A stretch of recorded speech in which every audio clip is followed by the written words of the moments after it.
So the first hearing that we've watched when it comes to the EWU lawsuit against MPD went basically exactly the way that people thought it was going to go. There's a continuance. We're not going to even see them in the courtroom again on the damn Zoom screens until like beginning of August. I think August 8th. It'll probably change.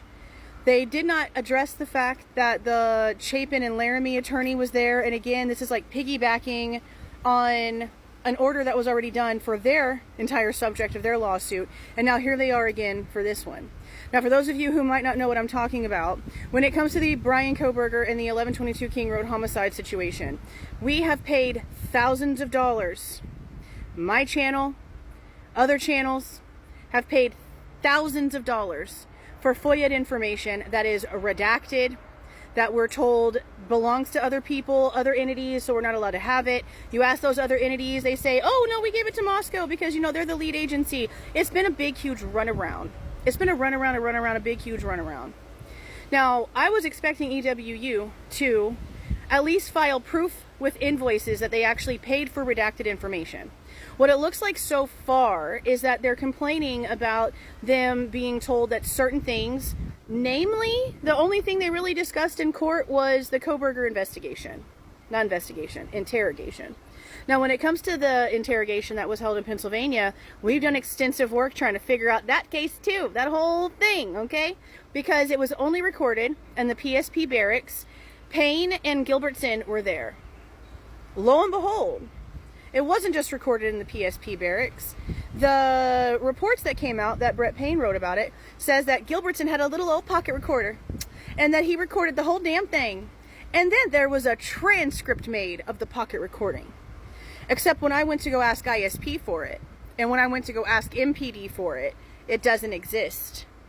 They've known for months prior to my request, according to Amber on the phone at the FOIA department, that it's been MIA, that they have no idea where it is.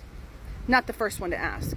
So they've known forever now that things that are written in their physical reports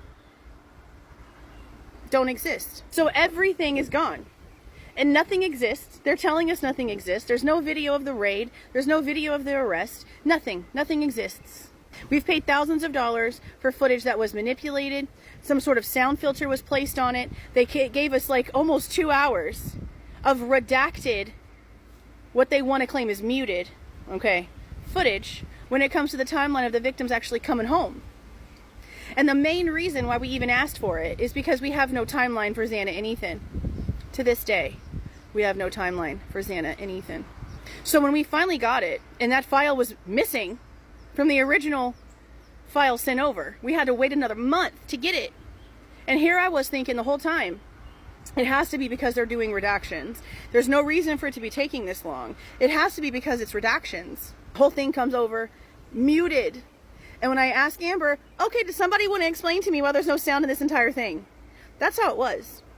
So we paid almost like an extra $200 for that, for the file to have no audio. Meaning the only thing that they did was throw a filter on like the license plates, because there was no audio for them to work with. But Ann Taylor said in 2024, after originally having issues with audio with 1112, that that was remedied. And that item 11 of that request for discovery was no longer needed because they had everything. So then where is it? And I myself have tried to get a hold of Chief Dollinger several times because I've talked to Amber several times. I've argued with Amber several times. I've even talked to Mia.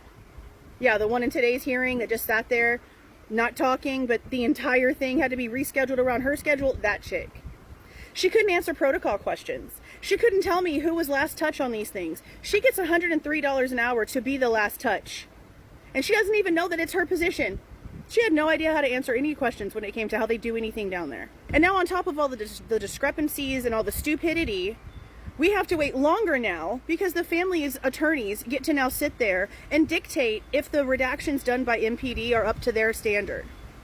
So the protocol went from sending in a request, getting a cost letter, paying a deposit, waiting a month, paying the rest, getting the file, to now we have to wait an additional like week or two for the family's attorneys to sit in there and see if the redactions that we just paid all kinds of damn money for are up to their standard. And again, Mia gets $103 an hour as a city attorney to sit there and approve the redactions that were done. This is after a detective goes through it. This is after the redactor actually does the redacting, which is like $60-something an hour. And then after Amber, who's the, I guess, clerical person in the FOIA department, does whatever she does.